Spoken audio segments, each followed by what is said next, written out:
आध्यात्मिक चर्चा हो रही है। भारत कैसे आगे बढ़ रहा है सलोनी, इसके बारे में रिपब्लिक भारत सुबह से चर्चा कर रहा है। हमारे बीच में योग गुरु बाबा रामदेव हैं, चिदानंद सरस्वती जी महाराज, जिन्होंने आध्यात्मिक दर्शन बताया है और दिखाया है वो मार्ग जिस पर भारत उत्थान करके आगे चलेगा। मैं चाहता हूं कि आप दोनों मंच पर आएं और मैं चाहूंगा आप दोनों का स्वागत है, जोरदार तालियों से स्वागत करें। मंच पर स्वागत कर रहे हैं और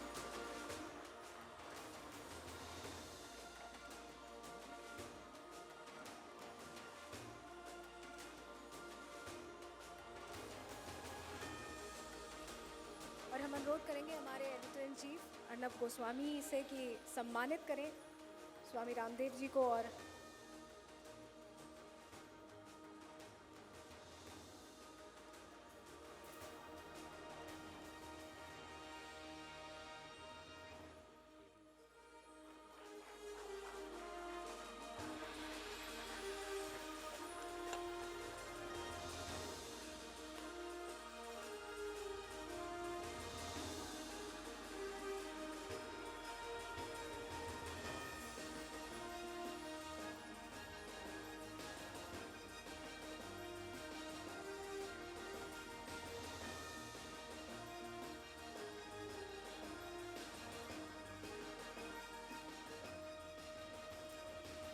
और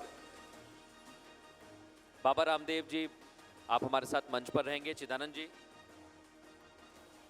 हम चाहते हैं कि आप रहें हमारे साथ और सुचरिता इस सेशन को आगे बढ़ाएंगे।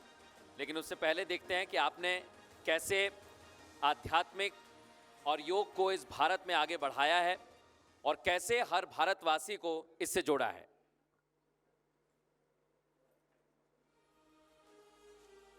सबसे बड़ी बात यही है सलोनी, जब से हमने भारत को देखा है, भारत ने योग की परिभाषा को और आगे बढ़ाया है और योग गुरु बाबा रामदेव ने उसे बढ़ाने की कोशिश की है, देश भर में पहुंचाने की कोशिश की है। और अब तो पूरा देश के साथ साथ पूरे दुनिया के लोग योगा को जानते हैं, उसे पहचानते हैं और बाबा रामदेव का इसमें बहुत बड़ा योगदान रहा है। हर घर तक योग पहुंचाने में इनकी बड़ी भूमिका रही है। इसी भूमिका को कैसे हम और बड़े स्तर पर देखेंगे, ये समझेंगे। हमारे साथ सुचरिता है। Sucharita, over to you. बहुत बहुत शुक्रिया सलोनी, मृदुल। और स्वामी रामदेव अगर हमारे बीच हैं तो मुझे लगता है कि जैसे उनके प्राणायाम की रिदम है, उसी रिदम में तालियों की गड़गड़ाहट होनी चाहिए। स्वामी जी, बहुत बहुत धन्यवाद। रिपब्लिक भारत के राष्ट्र सर्वोपरि सम्मेलन में आपने समय निकाला, हमारे बीच पहुंचे हैं। मुझे लगता है यहाँ जितने लोग बैठे हैं, इन्होंने कभी ना कभी जीवन में या अभी भी स्वामी रामदेव को देखकर उनसे प्रेरित होकर योगा जरूर किया होगा। तो कितनों ने किया है, पहले तो हाथ खड़ा कर दीजिए। बड़ी संख्या है। स्वामी जी, पूरा हॉल ही हाथ खड़ा कर रहा है। अभिनंदन, पूरा हॉल हाथ खड़ा कर रहा है।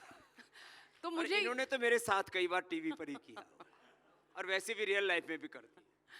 तो स्वामी जी बस यहाँ मत कहिएगा करने के लिए क्योंकि आप वहाँ अर्नब बैठे हुए हैं। मुझे पता है पिछले पहली बार आए थे, पहली बार आए थे तब कराया था, दूसरी बार आए थे तब कराया था। अब आप भी करो।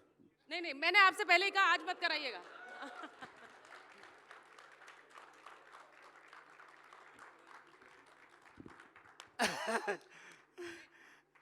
मैं क्या कर सकती हूँ स्वामी? मैं थोड़ा इसलिए बता रहा था कि किसी किसी के पेट मोटे हैं ना, तो थोड़ा हिलेंगे तो ठीक हो जाएंगे। तो स्वामी जी, मैंने लोगों से इसीलिए पूछा क्योंकि न जाने कितने सालों से स्वामी जी योग के जरिए लोगों का उपचार भी कर रहे हैं, लोगों को जीवन शैली के बारे में भी समझा रहे हैं। स्वामी जी, कितना समय हो गया आपको योग करते और कराते? करते हुए 50 साल हो गए। अब हमारी जो दुनिया में जिसको आयु कहा जाता है, वो तो हम भी अब वरिष्ठ नागरिकों की श्रेणी में आ गए लेकिन सार्वजनिक तौर पर लगभग 35 सालों से करवा रहे हैं। और मैं देखता हूँ, जैसे अभी हमारे श्रद्धेय कृष्ण गोपाल जी कह रहे थे, पूरी दुनिया युद्धों के दौर से गुजर रही है, मानवीय मूल्यों का पतन हो रहा है, साम्राज्यवाद, पूंजीवाद, विस्तारवाद मुंह खड़ा है, पूरी दुनिया को अपने क्रूर पासों में लीन लेना चाहता है। योग क्या है? योग की पूरी समष्टि के साथ सामंजस्य है।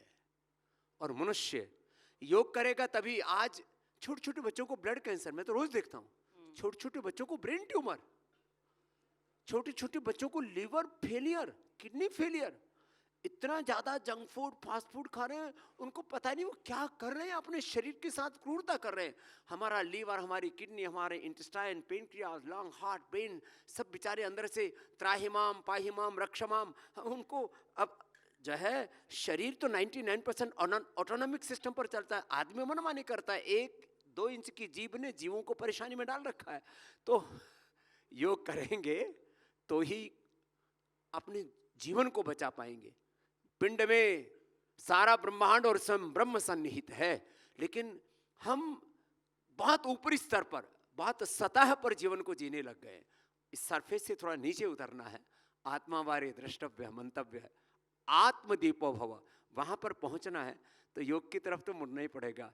और जो आपने राष्ट्र सर्वोपरि सम्मेलन रखा है, ये सच है कि हमारे जीवन पर पहला अधिकार इस धरती माता भारत माता का है, और उसको आपने आगे रखा, उसके लिए अभिनंदन है। अर्णव जी इस संकल्प को जीते हैं। पूरा आर भारत रिपब्लिक जो भारत परिवार है, हिंदी से लेकर के इंग्लिश से लेकर के बांग्ला और कन्नड़ में भी बहुत जोर के खूंटे गाड़ रखे हैं भाई, जोरदार अभिनंदन है। हाँ, इतना साहस भी एक शून्य से यात्रा है शिखर की, और उसके लिए, और ये होना ही चाहिए। देखो भारत लगभग 150 करोड़ की आबादी का देश है सुचिता जी, बहुत सारे प्रश्न हैं यहाँ पर, सामाजिक, आर्थिक, राजनीतिक, बहुत सी कुछ विषमताएं भी हैं, और उनको हमें उनका समाधान भी हमें करना है। लेकिन इस देश में तमाम संघर्षों, चुनौतियों और प्रश्नों के बावजूद इतना बड़ा सामर्थ्य है कि देश के श्रद्धेय प्रधानमंत्री जी कहते हैं, मैं 2047 तक विकसित भारत बनाने में कहता हूं, ये देश पूरे पराक्रम के साथ खड़ा हो जाए तो वो सपना हम 2040 तक ही साकार कर सकते हैं। वो सामर्थ्य भारत में, वो पुरुषार्थ, वो पराक्रम, वो शौर्य, और वो लोगों ने करके दिखाया है।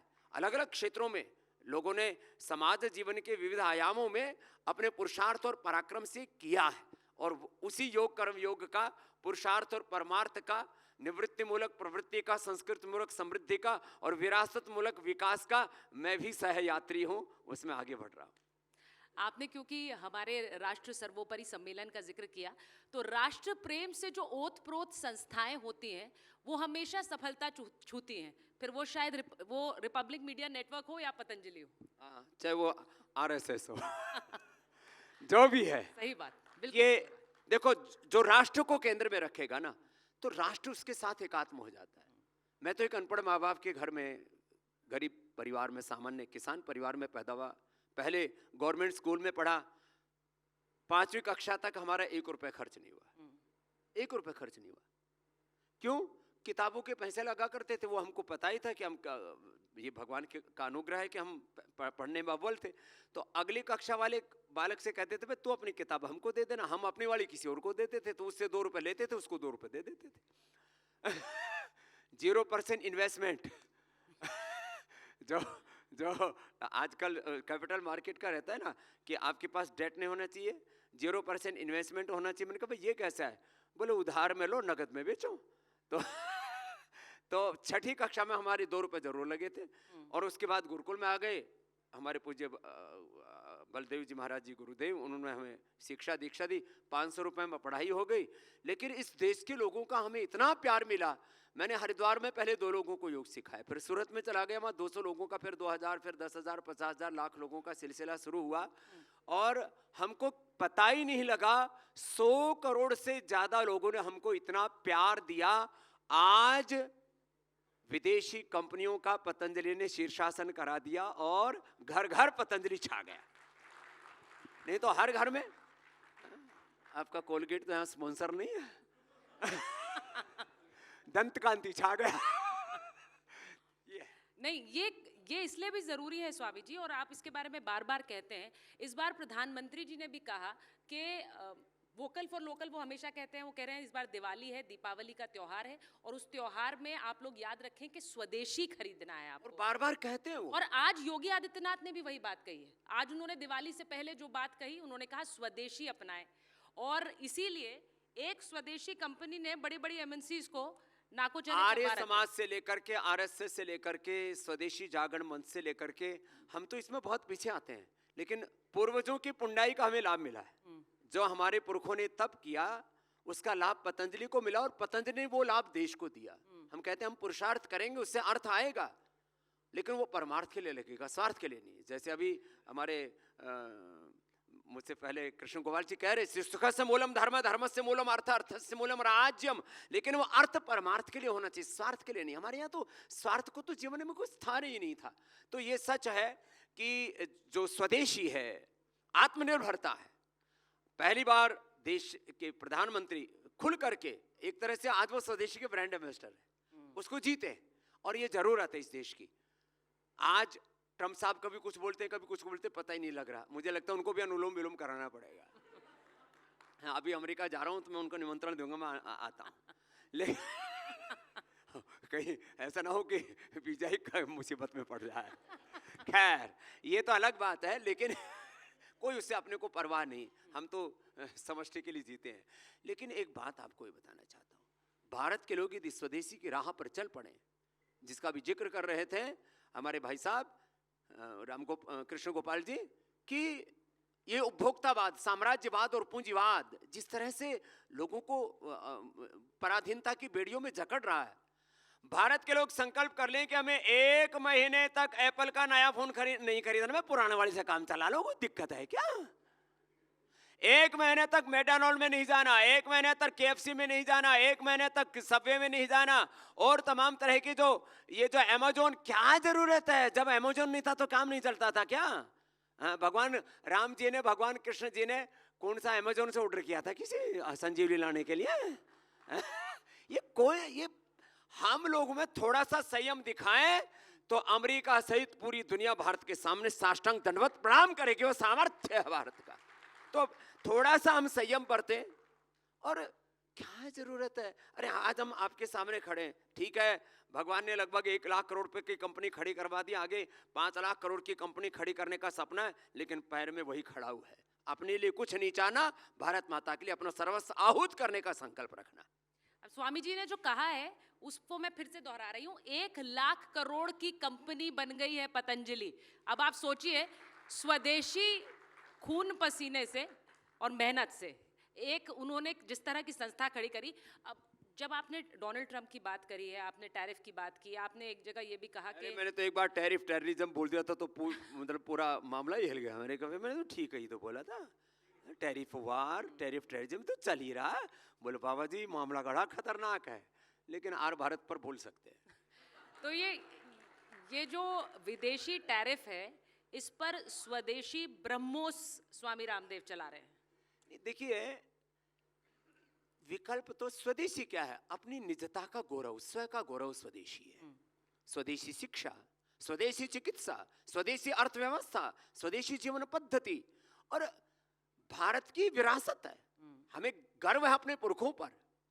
भारत ने पूरी दुनिया को सबसे पहली शिक्षा व्यवस्था दी, महर्षि चरक धन्वंतरि ने पूरी दुनिया को सबसे पहले चिकित्सा व्यवस्था दी, हमारे पुरखों ने पूरी दुनिया को अर्थव्यवस्था दी, राज व्यवस्था दी, जीवन व्यवस्था दी। अभी भी पूरी दुनिया गफलत में है कि लिविंग इन रिलेशनशिप ठीक है कि पता नहीं, और उल्टे पुल्टे कहीं कहीं है। छोरा छोरी के साथ, छोरा छोरा के साथ ब्याह रहा है, यो भी ब्याह हो सका, हमने तो बेरा ही नहीं था। छोरी छोरी ने लिया कि मैं बहू ले आई, अरे बहू तो की, मतलब यो कौन सो काम है? मतलब ये अभी भी पूरी दुनिया गफलत में है कि ब्याह कौन सा अच्छा है। अब बहुत से लोग आपके इस बयान पर सवाल उठा सकते हैं, वो बोल सकते हैं कि स्वामी रामदेव। देखो, हमको पहली बात तो यह है कि लिविंग इन रिलेशनशिप का भी नहीं पता। हाँ। ना हमको समलैंगिकता का पता, हमने तो शब्द सुन रखे हैं। हम तो हमारा आउट ऑफ सिलेबस है सारा मामला। लेकिन इतना जरूर बेरा है कि यो काम ठीक को नहीं भाई। हाँ, तो पूरी दुनिया को जीना नहीं आता, भारत ने पूरी दुनिया को जीना सिखाया है। पहले भी सिखाया था, आज भी भारत का वो सामर्थ्य है, और आना इसी रास्ते पर पड़ेगा। रिश्तों में पवित्रता और अपने जीवन में शुचिता, हर कार्य में पवित्रता। हमारे यहाँ तो धर्म का माने ही। महर्षि दयानंद ने क्या कहा? धर्म का मतलब ये खाली कोई प्रतीक नहीं, धर्म का मतलब है आपके जीवन के आचरण की श्रेष्ठता। धारणा धर्मम इत्याहु, जो धारण किया जाओ धर्म। तो ये हमारे यहाँ तो धर्म इसी को माना है। बाकी तो धर्म के नाम पर कोई कहता है तीसरे, कोई कहता है सातवें आसमान पर खुदा रहते हैं, और कोई कहता है कि मूछ कटाने से उसमें प्रवेश मिलता है, कोई कहता है दाढ़ी बढ़ाने से प्रवेश मिलता है, कोई कहता है टोपी से प्रवेश मिलता है, कोई कहता है कोई चिन्ह विशेष करने से प्रवेश मिलता है। भारत कहता है आचरण की शुचिता से व्यक्ति जहां रहता वहीं पर स्वर्ग को घड़ देता है। मैं आपसे ये इसलिए पूछूंगी क्योंकि जिस तरह से आपने अभी लिव इन रिलेशनशिप की बात कही, कई ऐसे कथावाचक हैं जो बातें, और मैं कोई तुलना नहीं कर रही हूँ, आपकी बहुत अलग जगह है समाज में, लेकिन ऐसे बयान दे देकर भी फंस गए हैं और उन बयानों को लेकर बहुत चर्चाएं भी हुई। वो परसेंटेज में फंस जाते हैं। 80% 90% लोग ऐसा कर रहे हैं, मतलब वो बेहुदेपने की बात है। देखो कोई भी कर रहा है, कोई भी करेगा, ये गलत बात है। इतने % लड़कियां ऐसा कर रही हैं, इतने वो बना रही हैं गर्लफ्रेंड बॉयफ्रेंड। अच्छा, वो लेडीज को तो ब्लेम कर रहे हैं, तो वो जा कहाँ रही हैं? हाँ, समस्या इसी बात से थी। फालतू में मैं देखो, ये एक सॉफ्ट टारगेट ले रखा है। हर कोई आदमी जिसको देखो वही माँ बहन बेटियों को सच्चरित्रता पवित्रता का पाठ पढ़ाने में लगा है। हर माँ बहन बेटी को सीता होना चाहिए। अरे ना, रावणों ने भी ठीक कर लो। ये आपकी नहीं बात कर रहा हूं भाई। ये बात स्वामी रामदेव कह रहे हैं, बहुत गौर करिए, क्योंकि इसी बात को लेकर ये द्वंद्व हुआ था कि महिलाओं के चरित्र पर सवाल उठाया जाए और सिर्फ उनको एक तरह से तलवार के आगे। ऐसे तो हमारे यहाँ पर कहा जाता है किसी के दोष मत देखो, अपने जीवन को इतना पवित्र बनाओ आपसे को देख करके लोगों के जीवन में सच्चरित्रता आ जाए। ये हमारा धर्म, ये हमारा अध्यात्म। स्वामी जी, ये जो क्योंकि ये टैरिफ सब भारत पर लगाए गए, उसके बाद स्वामी रामदेव एक ऐसी आवाज़ है जो मुखर होकर इस पर बोल रहे हैं। आपको लगता है कि स्वदेशी और जिस मौजूदा समय में स्वदेशी की वो धार है कि इस टैरिफ की काट बन पाएगा? देखिए, मैं नहीं, पूरे विश्व के अर्थशास्त्री और ऑक्सफैम इंटरनेशनल की भी रिपोर्ट ये कहती है, और आप कोई भी, अब तो चैट जीपीटी है, ग्रोक प्रो, पता नहीं कितने वो ऐप बन चुके हैं, वो सब आप कहीं पर भी जाकर के आप पूछो कि भारत का सामर्थ्य क्या था। 200-250 साल पहले तक भारत से $100 ट्रिलियन से ज्यादा विदेशी लूट करके लेके गए। कितना बड़ा भारत का सामर्थ्य था, इतना तो लूटा। 100 ट्रिलियन से ज्यादा आज पूरी दुनिया की जितनी अर्थव्यवस्था है, तो भारत का सामर्थ्य कितना बड़ा था। भारत को कमजोर बनाया विदेशी आक्रांताओं ने। उसमें सबसे बड़ी भूमिका दो की थी, ब्रिटिशर्स की और मुगलों की। ब्रिटिशर्स थोड़ा ज्यादा लूट करके लेके गए, मुगलों ने यही लूटा, यही खाया, खत्म किया, जो है उससे हरम बनाए और पता नहीं क्या क्या किया, और फिर खुद भी खत्म हो गए। लेकिन इतने लूट के बावजूद भी आज भी भारत का सामर्थ्य अप्रतिम है। और आज भी हम भारत को, यदि मान लीजिए एक लगभग 150 करोड़ के देश में कुछ लोग होंगे जो पुरुषार्थ कम करते हैं, कुछ लोग होंगे जो हैंड टू माउथ हैं, बहुत सारे प्रश्न है। गरीबी के भी अब मायने बदल गए। पहले गरीबी का मतलब कुछ और होता था, कपड़े पहनने के लिए अच्छे नहीं है, खाने के लिए रोटी नहीं है, रहने के लिए घर नहीं है। अभी भी कुछ लोगों के सामने ये समस्या हो सकती है, लेकिन वो मुट्ठी भर लोग हैं। अब देश में 114 करोड़ लोगों के तो मोबाइल के फोन, 114 करोड़ लोगों के पास मोबाइल है। आज हर आदमी के पास में अच्छे जूते चप्पल हैं, कुछ ना कुछ ठीक ठाक है, और 4 से 8 घंटे तो लोग इसी में घुसे रहते हैं। तो मायने बदले हैं, लेकिन थोड़े से लोग भी प्रयत्न करें। इजराइल की आबादी कितनी है? 85 लाख का देश। ऐसे छोटे छोटे देशों को मैं जानता हूं जिनकी ट्रिलियंस की इकोनॉमी है। तो भारत का आज इतना सामर्थ्य है, 140-50 करोड़ में से हम 40-50 करोड़ को माइनस भी कर दें, 100 करोड़ 100 में से भी आधे को माइनस कर दें, 50 करोड़ भी लोग ठीक से पुरुषार्थ करेंगे तो भारत विश्व की आर्थिक महाशक्ति बनकर के रहेगा। इससे कोई रोक नहीं सकता। ये भारत का सामर्थ्य है और ये भगवान का विधान भी और नियति है ये भारत की। पर स्वामी जी, हर कोई चाहेगा कि उसका व्यापार या वो कुछ भी अगर स्टार्टअप भी करे तो वो पतंजलि जैसा बड़ा बने, लेकिन हर कोई पतंजलि बना नहीं सकता है। देखिए, कुछ ना कुछ तो बनेंगे, पुरुषार्थ का परिणाम अवश्य मिलता है। श्रीमद् भगवद गीता में कहा है, नहीं कल्याणकृत कृष्ण दुर्गम तात गच्छति। आज पतंजलि एक दिन में तो नहीं बना ना। हम भी यहाँ हरिद्वार में थे, तब हमारे पास में आज से 35 साल पहले तो साइकिल भी नहीं थी चलने के लिए। हमने पहली बार एक साइकिल ली, फिर मोटरसाइकिल स्कूटर लिया, फिर जो है हम धीरे धीरे काम करने लगे, लोग हमारे साथ जुड़ते चले गए। आज कहीं पर भी आप शुरू करेंगे, अर्णव जी ने एक एंकर से तो अपनी यात्रा शुरू की थी। जब यात्रा हमारी शुरू होती है, हौसला चाहिए। देखो इसको कहते हैं स्वाभिमान, स्वदेशी और स्वाभिमान साथ में होना चाहिए। तो एक व्यक्ति के भीतर शौर्य, वीरता, पराक्रम, कुछ करने का जज्बा, तो ये साहस हम भरना चाहते हैं। और गीता में भगवान ने यही तो कहा, क्लव्य मास्म गम पार्थने तत्व उपपद्यते क्षुद्र हृदय दौर्बल्यम त्यक्त्वा उत्तिष्ठ परंतप। ये जब साहस जगेगा ना लोगों के अंदर, मुझे कुछ करना है। अच्छा, हमारा तो कुछ सच में जिंदगी में सपना भी नहीं था। कहाँ हमने सपने तो देखे ही नहीं, और सच्ची बात हमको सपने आते भी नहीं। इतनी मेहनत करते हैं, शाम को सो के सुबह उठ जाते, रात को सोए 10-11 बजे, सुबह तो उठ गए 3-4 बजे, कहाँ सपने आएंगे। तो हम तो जो है कर्म में विश्वास रखते हैं, हम तो कर्म के पुरुषार्थ के पुजारी हैं। पुरुषार्थ के मतलब जो लोग सपने देख रहे हैं वो ज्यादा मेहनत नहीं कर रहे हैं। उन्हें सपनों से जागना पड़ेगा और मेहनत करनी पड़ेगी। हाँ, तो देखो ये पुरुषार्थ तो बहुत बड़ा तत्व है और ये करना ही चाहिए। और मैं आश्वस्त हूं कि भारत जीवन के सभी क्षेत्रों में पुरुषार्थ कर रहा है और करेगा। चाहे वो शिक्षा का क्षेत्र हो, अभी हमने आपकी जानकारी के लिए बताता हूं, राजनीतिक रूप से भारत आजाद हो गया 78 साल पहले, लेकिन शिक्षा के रूप में आजादी नहीं मिली थी। वो 1835 का मैकाले का एजुकेशन एक्ट चल रहा था। देश में पहले प्रधानमंत्री हैं जिन्होंने भारतीय शिक्षा बोर्ड बनाए, चलाने के लिए पतंजलि को सौंप दिया। और अब शिक्षा बदलेगी और जितने भी भारत में बालक हैं उनका मानस भारत और भारतीय के साथ ताकि साथ हम घड़ पाएंगे, ये भारतीय शिक्षा बोर्ड से हम कर पाएंगे।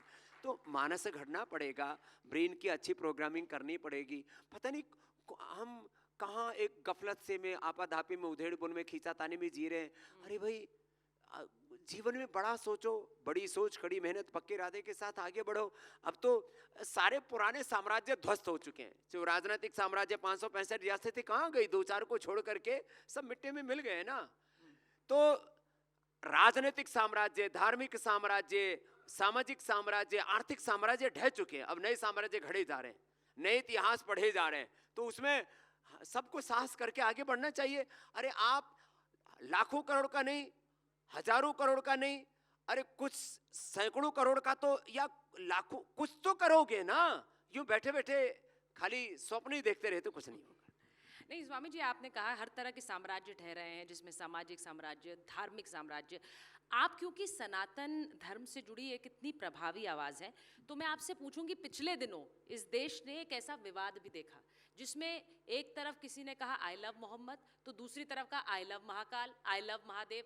अब ये दोनों ही देश के लिए हैं, ये दोनों ही ऐसे इस तरह की एक उद्घोष था जिससे किसी को परहेज नहीं है, लेकिन इसे लेकर एक बड़ा विवाद देश में खड़ा हो गया। आप इसे क्या है, जैसे है एक आयातित सामान जिसको हम इंपोर्ट कहते हैं ना, आयात करने को, एक ऐसे इंपोर्टेड रिलीजन है भारत में।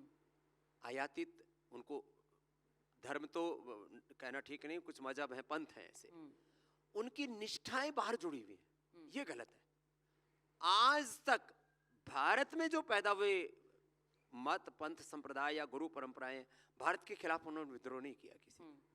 तो ये जो आयातित जो पंथ हैं, मजहब हैं, रिलीजन है ना, इनकी निष्ठाएं जब बाहर से जुड़ जाती है ना तो देश गौण हो जाता है। इसलिए राष्ट्र सर्वोपरि, देश प्रथम होना चाहिए, तब फिर कोई दिक्कत नहीं आएगी। मुसलमान से दिक्कत नहीं है, उसकी निष्ठा हिंदुस्तान में होनी चाहिए। और जो मुसलमान है उसको ये एहसास भी होना चाहिए, बोध होना चाहिए। तो ऐतिहासिक सत्य है, ये तो ये जेनेटिकली एक प्रूवन ट्रुथ है कि आज हमारे मजहब अलग हो सकते हैं लेकिन हमारे पूर्वज अलग नहीं हो सकते। हम एक पूर्वज ऋषिकाओं के संतान हैं। मैं रोज इस वाक्य को दोहराता हूँ, अभी भी दोहरा रहा हूँ। और भारत पर हम एक ईश्वर की संतानें हैं, एक ऋषि ऋषिकाओं की संतान हैं। माता भूमि ही पुत्रो हम पृथिव्या अमृतस्य पुत्रा, एक धरती माता भारत माता की संतान है। ये विचार जब रहेगा तब कोई दिक्कत नहीं होगी इस देश के। और अच्छे ऐसे सच्चे और अच्छे मुसलमान वो आर भारत में भी है, अलग अलग टीवी चैनलों में भी और राजनीति में भी है। हमारे भी बहुत से मुस्लिम ऐसे मित्र हैं जिनको मैं जानता हूँ। कुछ खुरापाती लोग हैं, अच्छा वो खड़ा करते हैं ये विवाद। वो खुरापाती लोग तो पता नहीं हर समय ये वो देवा सपने ये देखते हैं कि जो नेपाल में हुआ भारत में कब होगा, जो बांग्लादेश में हुआ भारत में कैसे हो सकता है, जो श्रीलंका में हुआ वो और अभी कुछ ऐसे उधर पश्चिम की ओर भी कुछ हो रहा है। भारत स्वभाव से एक आध्यात्मिक राष्ट्र है और भारत में भारत के खिलाफ कभी कोई विद्रोह नहीं हो सकता। ये मैं आज कह रहा हूं और ये कल भी सच होगा। भारत के खिलाफ विद्रोह नहीं हो सकता। कुछ लोग सपने देखते हैं जरूर ऐसा। कुछ ऐसे नेता भी हैं जो कहते हैं कि जो नेपाल में हुआ वो कहीं यहाँ हो जाए, कल को हो सकता है। दरअसल क्या है, कुछ लोग बहुत फ्रस्ट्रेशन में हैं। क्या फ्रस्ट्रेशन है? उनको ऐसा लगता है कब प्रधानमंत्री बन जाए, कब मुख्यमंत्री बन जाए। अच्छा, हमको कुछ बनना ही नहीं है, हम जो हैं वो हैं, हम तो योगी हैं, भारत माता के लिए जीते हैं, जीते रहेंगे। अरे कुछ अच्छा करने की सोचो ना, कुछ बनने की मत सोचो। और किसी के सोचने से कोई कुछ बनता भी नहीं। मैंने तो कभी नहीं सोचा कि मैं दुनिया का इतना बड़ा योगी बनूंगा। मैं तो अपना काम कर रहा था, आज भी अपना काम कर रहा हूँ। हमारे अर्णव जी ने तो नहीं सोचा था कि पहले तो जब भारत के प्रभावशाली लोगों की लिस्ट छपती थी उसमें हमारा इनका नाम साथ साथ चला 10 सालों तक। तो फिर मैंने एक दिन पूछा, मैंने कहा ये बाकी लोग तो इतने बड़े बड़े लोग हैं, इनके पास इतने बड़े बड़े साम्राज्य, ये अर्णव के पास कितने पैसे? बोले जी बस इसके पास जुबान है, वाक सामर्थ्य है। तो आप एंकर रहिए, बाकी उसके चारों तरफ अपने आप बन जाएगा जो बनना है। आप अपना काम करते रहिए। देश के प्रधानमंत्री जी वो आरएसएस के एक स्वयंसेवक थे और आज भी वो स्वयंसेवक से जनसेवक हैं। बोले मैं सेवक हूं, मैं मालिक नहीं हूं। तो आप कुछ करने का सोचिए, कुछ बनने का मत सोचिए। ये भाव चेतना रहेगी, आपको राजनीति में भी आप शिखर पर पहुंचेंगे। अरे शिखर पर तो प्रभु अपने आप पहुंचाते हैं। जितनी हमारी हैसियत औकात होती है उससे अनंत गुणा हमारे प्रभु हमें प्रदान करते हैं। ये मेरा अनुभव है और ये सारे जगत का सत्य है। तो आपको लगता है कि प्रधानमंत्री जी की जगह लेने के लिए बहुत लोग उत्सुक बैठे हुए हैं? अब क्या करें, सपने तो कोई भी देख सकता है। और ये लोकतंत्र है, वैचारिक लोकतंत्र है, भावनात्मक लोकतंत्र है। दिस इज इमोशनल एंड क्या कहते हैं इसको, इंटेलेक्चुअल डेमोक्रेसी है। कोई भी सपने देख सकता है। लेकिन देश में तो राज वही करेगा जो भारत के लोगों के दिलों पर राज करता है। राजनीति यद्यपि एक बहुत ही अनस्टेबल बिजनेस है, लेकिन इसमें बहुत गहराई भी है। मतलब राजनीति को राजनीति कहते हैं, इसमें इतने राज हैं दरअसल कि अभी इस समय तो देखो ये सच है, मैं कोई यहाँ पर न तो कोई किसी पार्टी का न किसी व्यक्ति का प्रवक्ता हूँ, लेकिन अभी लोगों के दिलों में अभी भी मोदी इतने छाए हुए हैं कि जब तुलना करते हैं ना तो वो अंतर बहुत, फासला बहुत है। इसलिए उस फासले को पाटने के लिए लोगों को कुछ करना पड़ेगा। जब आपका व्यक्तित्व लोग देखते हैं ना तो वो एक प्रश्न सबसे पहले करते हैं, what is your contribution for nation building. आज स्वामी रामदेव भी आपके सामने बैठे हैं, तो हमने करीब 100 करोड़ लोगों की जिंदगी में परिवर्तन लाया है। लोग उठ करके 2-4 सांस ऊपर नीचे लेते हैं, थोड़ा कपाल भाती करते हैं। स्वामी जी यही ना करने लग जाए सब आपके साथ? अरे थोड़ा करो ना बैठे बैठे भाई। स्वामी जी को देखते अपने आप ही रिदम शुरू हो जाती है। कहीं जाते हैं तो लोग और कुछ नहीं तो जिनकी खेती उजड़ रही है थोड़ा ऐसे ऐसे करने लगते हैं। लोग कहीं बैठे बैठे अरे थोड़ा स्ट्रेस हो गया, चलो थोड़ा ईड़ा पिंगला सुसुमड़ा को शुद्ध कर लेते हैं। सब उठ करके आंवला इलावला गिलोय पी लेते हैं, अरे थोड़ा वॉकिंग कर लेते हैं, थोड़ा चल लेते हैं। लोगों ने टहलना तक बंद कर दिया था, अब तो हमें देख करके बूढ़े बूढ़े भी दौड़ रहे हैं। और जब से हमने घी पीना शुरू किया सुबह सुबह तो लोग घी पी रहे हैं। मैंने कहा क्या करो बाबा, आपने कहा था घी पियो और 100 साल जियो। नहीं, मैं ऐसे कई लोगों को जानती हूँ जो बोलते हैं गिलोय, अश्वगंधा ये सब खाना शुरू किया क्योंकि स्वामी रामदेव बता रहे हैं। अब ये मुझे बताइए ये सही है कि नहीं? कितने लोग ऐसे हैं जो खा रहे हैं ये सब क्योंकि उन्होंने सुना है इसके बारे में स्वामी जी से, खा तो रहे और ठीक भी हुए हैं वो कह रहे हैं। अब स्वामी जी आपने थोड़ी देर पहले कहा घुटने ठीक करके बैठे हैं, देखो अश्वगंधा ने अब देखो जिनसंग 10,000 रुपए से लेकर के रेड जिनसंग 1 लाख रुपए किलो बिक रही है। अरे हमारी अश्वगंधा उसका बाप है, लेकिन हम जो है अपने अश्वगंधा को 100 रुपए में किलो बेच रहे हैं। तो अपने जो देश का वैभव, अपने देश का जो गौरव, अपने देश की जो विरासत है उसको हमें राष्ट्र सर्वोपरि की तरह, स्वदेशी सर्वोपरि है, स्वदेश की जड़ी बूटियां सर्वोपरि है। और देखो लोग बहुत तरह की बातें करते हैं, दरअसल हर एक चीज के पीछे एक बड़ा षड्यंत्र है। अरे जब भाई आपका बीपी ठीक हो सकता है, नॉन डायबिटिक हो सकते हैं, थायराइड से आप पूरी तरह से मुक्त हो सकते हैं। अरे टेक्निकल प्रॉब्लम है, आपको थोड़ा लीवर में किडनी में थोड़ी दिक्कत आ गई, उसको ठीक कर लो। आप क्यों ड्रग माफिया और मेडिकल माफिया के चक्कर में पड़े हुए हो? अब फिर क्या मेरे सब मुंह से ऐसे शब्द निकल जाते हैं? नहीं, बोल दीजिए आप। ये सच बात है कि इस दुनिया में डर का खोप का एक बहुत बड़ा व्यापार है। अरे तुम्हारा लीवर फेल हो जाएगा, तुम्हारी किडनी फेल हो जाएगी, ब्रेन स्ट्रोक हो जाएगा, हार्ट अटैक हो जाएगा, ये अपनी दवाई मत छोड़ना। और उसमें भी पहले बोलते थे 250 कोलेस्ट्रॉल है तो ठीक है, बोले अब तो 150 ठीक है, अब कह रहे हैं 125 ही ठीक है। लोगों को दवा बेचनी है ना, लाखों करोड़ का कारोबार है, 200 लाख करोड़ रुपए का हर साल का कारोबार है, 200 लाख करोड़ रुपए का। तो लोगों को जबरदस्ती कोलेस्ट्रॉल का पेशेंट बनाया जाता है, जबरदस्ती लोगों को ब्लड प्रेशर का पेशेंट बनाया जाता है। आप आर भारत के आधे एंकरों का जब एंकरिंग करते समय बीपी चेक करोगे तो हाई मिलेगा, स्पीड इतनी तेज होती है। तो देखिए एंकर ही सबसे ज्यादा ताली बजा रहे हैं, ये भी देखिए आप। तो मैंने ये, अरे भाई जब आप उत्साह में है, पराक्रम में है। अब देखो मैं आपको बताता हूँ, मैं ऐसे बैठा हुआ था तो एक हमारे पतंजलि के डॉक्टर ने आकर के मेरा बीपी चेक किया, तो बोले जी 70 110। मैंने कहा ठीक है, हम तो भीतर से सीढ़े रहते हैं, ऊपर से तो पूरे आग और शोला बनना ही पड़ता है, नहीं तो दुनिया जीने नहीं देगी। फिर बोले जी आपकी तो पल्स रेट 50 पर है बाबा जी। मैंने कहा ठीक है, अच्छी बात है। फिर मैंने कहा तेरे को बढ़ाया नहीं है? तो मैंने 10 सेकेंड में 125। बोले बाबा जी ये तो बढ़ गई। मैंने कहा 5 सेकेंड रुक, फिर 60। बोले यह क्या? मैंने कहा यह है HRV, यह है हार्ट रेट वेरिएबिलिटी। चलिए हमारे पूज्य महाराज जी आ ही गए, एक बार अभिनंदन हमारे पूज्य अवधेशानंद जी महाराज जी का। स्वामी अवधेशानंद जी आ गए। आज जो है ट्रैफिक में बहुत महापुरुष फंसे हुए थे, ये तो हम पूज्य मुनि जी का अपहरण करके ले आए यहाँ तक अपने साथ। तो एक बार हमारे संत परंपरा के गौरव हैं, हमारे अखाड़ों में जोना अखाड़ा, जोना वैसे भी पुराने को बोलते हैं, और ऐसे आचार्य महामंडलेश्वर जी, पूज्य अवधेशानंद जी महाराज जी, हमारे श्रद्धेय पूज्य मुनि जी महाराज जी, उन्होंने परमार्थ भी किया है और सनातन धर्म को पूरे विश्व में गौरव दिलाया है विश्व हिंदू कोश आदि के माध्यम से। एक बार दोनों ही महापुरुषों को बहुत बहुत प्रणाम है। और हमारा थॉट स्कूल एक ही है।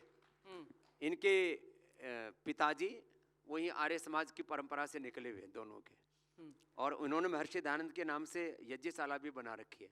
पूज्य मुनि जी, हम लोग आर्य समाज सनातन धर्म, ये हमारी गुरु परंपरा है, और हम सब एक विचार के साथ निकले हैं कि हमें राष्ट्र प्रथम है। आध्यात्मिक जीवन से हमारे लिए हमारे भगवान सर्वस्व हैं, क्योंकि वहीं से हमें जीवन मिला है, जीवन तो प्रभु ने दिया है। इसलिए मैंने पहले कहा ना, जीवन पहला अधिकार भौतिक दृष्टि से इस पर पहला अधिकार धरती माता का, भारत माता का। आध्यात्मिक दृष्टि से जीवन पर पहला अधिकार भगवान का। तो उस संकल्प को जीने वाले हम लोग हैं। तो आज तो आपने बाबाओं का भी मेला लगा दिया, थैंक यू सुचरिता जी। स्वामी जी मैं कुछ वो सवाल पूछूं जो आपके विरोधी पूछते हैं? अरे खूब पूछो। अच्छा, ये चलिए आपने आज्ञा दे दी है तो मैं पूछ रही हूँ। आपने अभी कहा कि politics is a very instable business. अब ये मुझे वेरी बताइए, powerful, but yoga is a stable business. देखो लोग आपके विरोधी कहते हैं कि स्वामी रामदेव अब बाबा नहीं, कि बाबा कम बिजनेसमैन ज्यादा हो गए। इस पर आप क्या कहते हैं? पहली बात तो ये है कि मैं व्यापारी नहीं, मैं परोपकारी हूँ, उपकारी हूँ। और कोई कहता है कि उसमें एक अर्थ का भी पूरा तंत्र जुड़ा हुआ है, तो बिना अर्थ के अनर्थ ही होगा ना। परमार्थ भी करने के लिए अर्थ चाहिए, समर्थी परमार्थ करेगा, नंगा क्या नहाएगा और क्या निचोड़ेगा। दूसरी बात जो है, अब कहने को कोई कुछ भी बोले, लेकिन हमने घर घर तक योग पहुंचाया। मैंने तो किसी से भस्त्रिका कपाल भाती अनुलोम विलोम करने की रॉयल्टी नहीं लिए। मैं किसी से मैंने किसी के पास नोटिस भेजा कि कपाल भाती अनुलोम विलोम कर रहा हो भाई, रॉयल्टी दे दो। तो भाई हमने योग को व्यापार नहीं बनाया, योग से करोड़ों लोगों का उपचार और उपकार किया। हाँ, हमने कोलगेट की, यूनिलीवर की, कोको कोला, पेप्सी की, हमने कहा ठंडा मतलब टॉयलेट क्लीनर, जड़ें हिलाई। और ये जो भी कुछ किया है ये भगवान के विधान से हुआ है, किसी की मेहरबानी से हम नहीं खड़े हुए हैं, नहीं बढ़े हुए हैं। तो एक बात और कहता हूं, जो क्रिटिक हैं लाख कुछ भी बोले, पूरी दुनिया में व्यापार को गौरव दिया जाता है और पूरी दुनिया व्यापार से आगे बढ़ रही है। और आज जो है ट्रंप को लोग क्या करें, बोले सबसे बड़ा व्यापारी है। तो व्यापारी होना तो बहुत अच्छी बात है, और व्यापारी यदि परोपकारी हो जाए तो और अच्छी बात है। तो इस देश में व्यापार को गौरव देना चाहिए। लोग कोई भी व्यापार करता है उसी को कहते हैं ये बड़ा बेईमान है। व्यापारियों को बेईमान कहना बंद करो। ये देश के साथ धोखा है।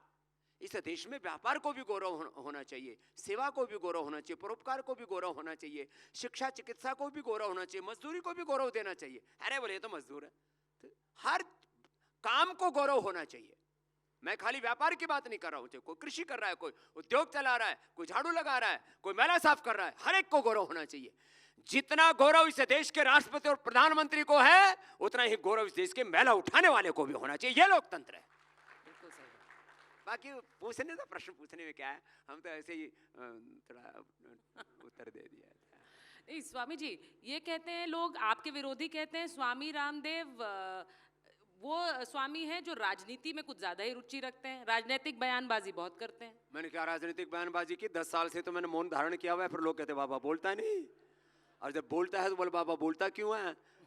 एक आदमी के पास कोई गया, नमस्ते दूर से कर रहे, बोले घर से भेज देता, थोड़ा आगे आके बोले सिर पे चढ़ेगा के। तो आप लोग ये सीमा निर्धारित कर दो, हम तो उतना ही बोल देंगे। कोई अब हमसे कोई पॉलिटिकल ओपिनियन पूछता है तो हम बोलते हैं। अब हम दिमाग से ठप्प तो है नहीं। चलिए अच्छा वो बता दिया कि मैं पॉलिटिकल क्वेश्चंस पूछ सकती हूँ, आप अरे जवाब। सारे पूछ लो। आप हमसे प्रीति करती हो हमारे लिए। देखो आप एक श्रेष्ठ पत्रकार भी हो, लेकिन उससे पहले आप एक बहुत ही प्रतिभावान इस देश की मातृशक्ति की प्रतिनिधि हो। आप कोई भी बेधड़क पूछो।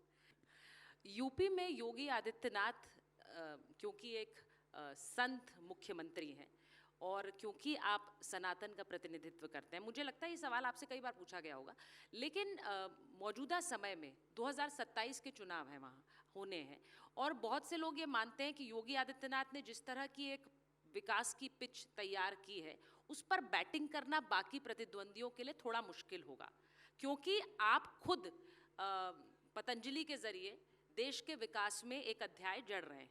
इसलिए मैं आपसे ये सवाल पूछती हूँ। देखिए योगी आदित्यनाथ जी ने वो गुरु गोरक्षनाथ पीठ, जो हमारे योगियों की, सिद्धों की, सनातन की एक बहुत बड़ी पीठ है, उसकी वो महंत हैं, और इसलिए उनको अभी भी लोग श्रद्धा से महाराज जी बोलते हैं।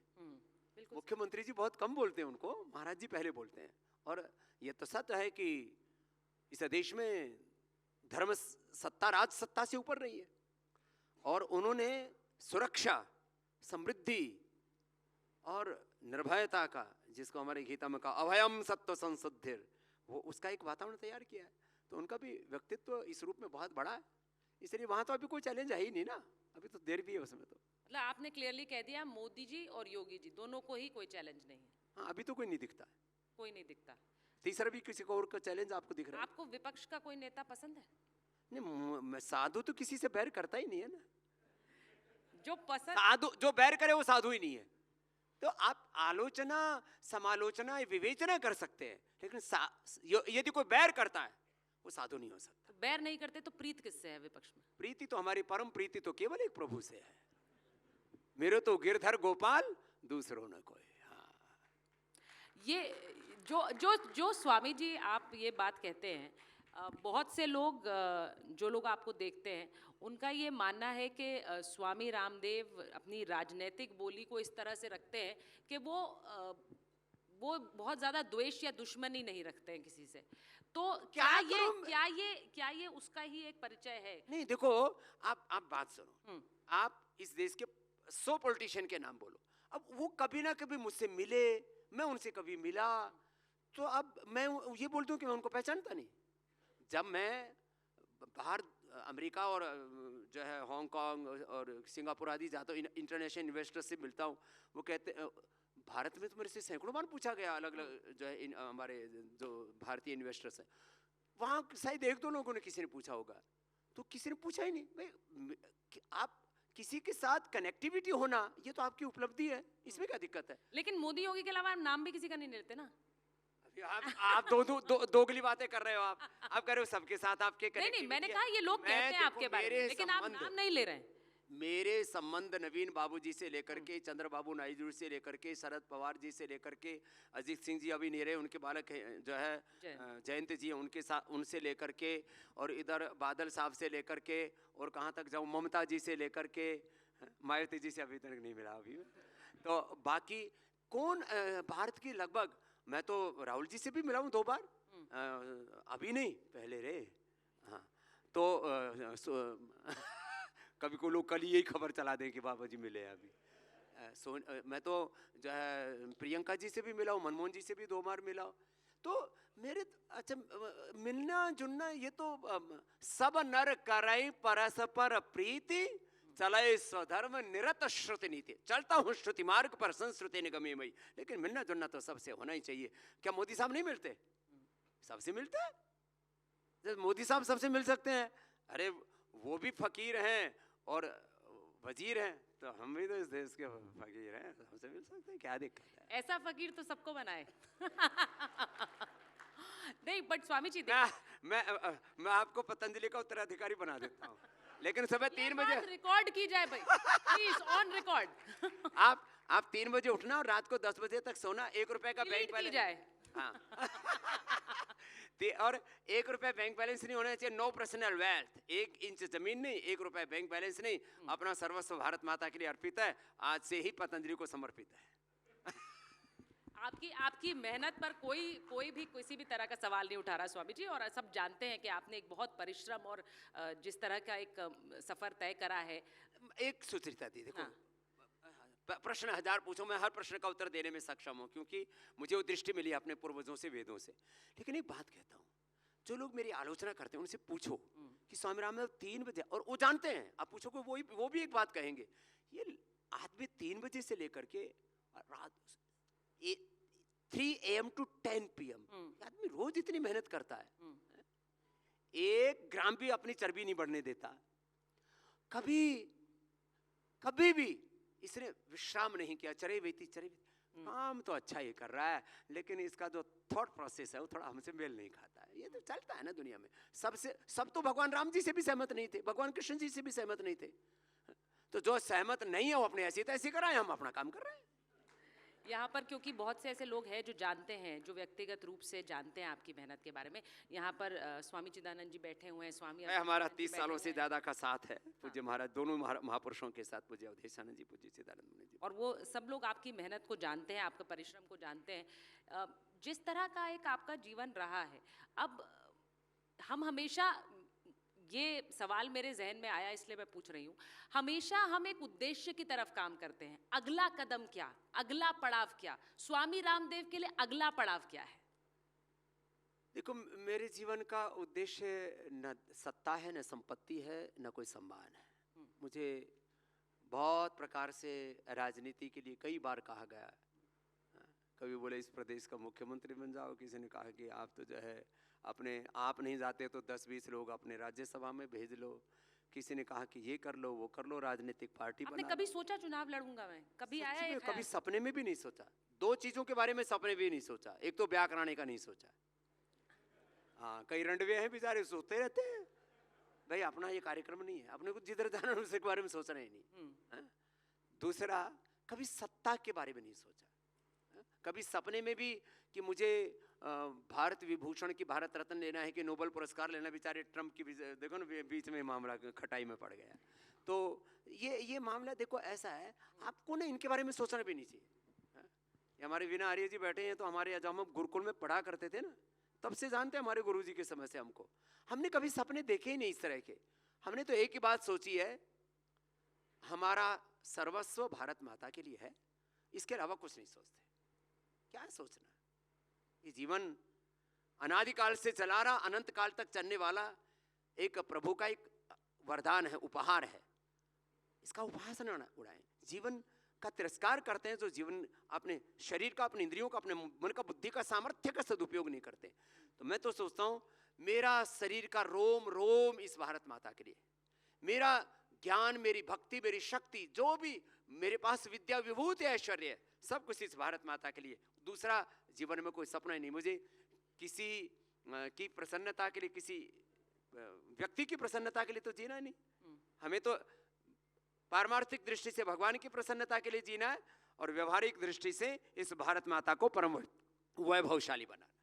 अच्छा, मैंने जो मैं सवाल पूछ रही थी, क्योंकि स्वामी जी बैठे हुए हैं, चिदानंद जी, अवधेशानंद जी, बहुत से लोग जो आज के समय में ये कहते हैं, और क्योंकि आप सनातन का प्रतिनिधित्व करते हैं, कि आज के समय में हिंदू कट्टर हो रहा है, हिंदुत्व को के मायने बदल रहे हैं, आप इसके बारे में क्या सोचते हैं?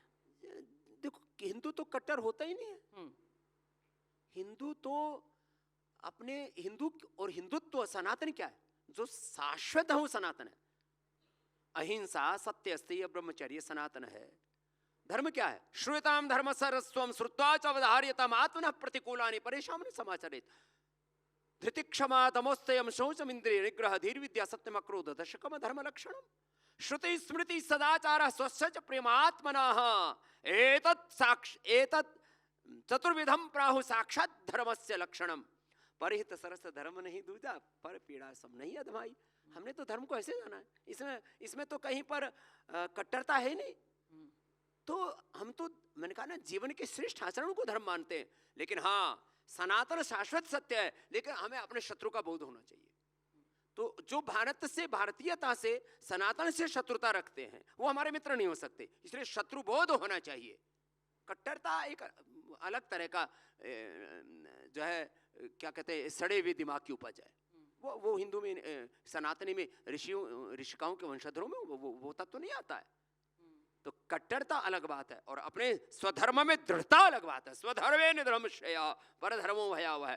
तो अपने धर्म के प्रति पूर्ण दृढ़ता और पूरी समष्टि के प्रति उदारता। मनुष्य मनुष्यतर जड़ चेतन जीव जगत में एक हरिव्यापक सर्वत्र समाना। ओम सर्वम खलु इदं ब्रह्म। सिया राम मैं सब जग जानी, करो प्रणाम जोड़ी जुग पानी के हम उपासक हैं। कहाँ इसमें कट्टरता है?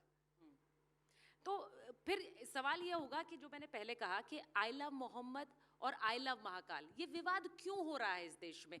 ये दोनों ही शुरुआत दरअसल कहीं और से होती है। हाँ, ये जो चीजें हो रही है ना, गजवाए हिंद, आई लव मोहम्मद, ये स्लोगन कहीं और से आते हैं, ये इंपोर्टेड है, ये भारत के स्लोगन नहीं है।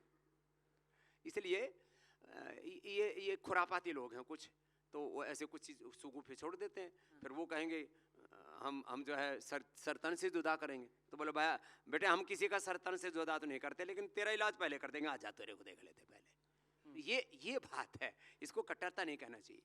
इसलिए हमने अहिंसा की उपासना की है, लेकिन हमने कायरता की उपासना नहीं की है।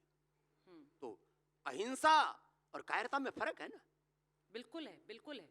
तो आपको लगता है वो फर्क समझने की जरूरत है, और जो लोग उसको लेकर सवाल उठाते हैं उनके लिए ये सनातन का गौरव हमारे मन प्राण वचन में है। मनसा वाचा कर्मणा, हमने धर्म को जिया है। और यदि किसी ने हमसे बैर किया, शत्रुता की है, हम पर युद्ध थोपा है, तो हम वैसे तो क्रुद्ध होते नहीं, हम किसी को छेड़ते नहीं, लेकिन कोई हमको छेड़ता है तो उसको छोड़ते नहीं। तो अनादिकाल से भारत की अवस्था रही है। कुछ ऐसे भारत के भी कुछ लोग ऐसी बातें करते हैं, हमने किसी के साथ युद्ध नहीं किया। अरे जब से धरती चले युद्ध सबसे ज्यादा हुए भारत में, हमने तो धर्म युद्ध हमेशा से किया, देवासुर संग्राम किया, लेकिन हमने किसी निर्बल को सताया नहीं है। लेकिन किसी ने हम पर हाथ उठाया है तो फिर हमने उसका हाथ पर ऊपर ही रहने दिया, नीचे नहीं आने दिया उसका। यह भारत का शौर्य है। अब आपने कहा कि जो छेड़ता है उसे छोड़ेंगे नहीं, तो जो डोनाल्ड ट्रंप छेड़ रहे हैं उन्हें कैसे फिर जवाब दिया जाएगा? मैंने तो अभी बोला ना, एक महीने भारत के लोग जो है, जैसे हम उपवास की बात करते हैं ना, तो ये डिजिटल फास्टिंग, इंटरमिटेंट फास्टिंग, तो ये हमें अमेरिकन फास्टिंग करना पड़ेगा। तो अपने आप सही हो जाएगा मामला। बाकी तो मोदी जी बहुत सक्षम है, काफ़ी चीज़ें चल रही हैं, और इसके पीछे बहुत सारे और भी कारण हैं। तो थोड़े दिन की बात है, निकल जाएगा एक वक्त भी। लेकिन जो एक स्वदेशी हथियार उठाकर जो लड़ाई लड़ रहे हैं, उसका प्रतिनिधित्व स्वामी रामदेव कर रहे हैं, ये मैं जानती हूँ। ये भारत माता के लिए कर रहे हैं। यहाँ बैठे हुए लोग भी जानते हैं, क्योंकि आपने जिस तरह वो लड़ाई लड़ी है और अभी भी लड़ रहे हैं। तो आपने तो मेरा अगला सपना पूछा था ना, बस वो यही सपना है। स्वदेशी अर्थव्यवस्था, स्वदेशी शिक्षा व्यवस्था, स्वदेशी चिकित्सा व्यवस्था और स्वदेशी सनातन धर्म के अनुरूप जीवन व्यवस्था भारत में हो। यही एक सपना, और कोई सपना नहीं। चलिए, तो स्वामी रामदेव जी, मैं बस यही कहूंगी कि ये जो सपना आपका है, ये सिर्फ आपका नहीं है, मुझे लगता है हर भारतवासी का है, इसीलिए वो तालियां बज रही हैं। बहुत जोरदार बहुत बहुत धन्यवाद। बोलो भारत बहुत-बहुत माता धन्यवाद। की वंदे। मातरम। बहुत बहुत धन्यवाद अर्णव जी, आपको भी बहुत बहुत धन्यवाद। आपने ऐश्वर्य को मेरे पीछे लगा रखा है, पतंजलि का ऐश्वर्य यहाँ समाहित करने के लिए, उसके लिए भी धन्यवाद। राम स्वामी जी, जी, बहुत बहुत धन्यवाद। बहुत बहुत धन्यवाद। Thank you.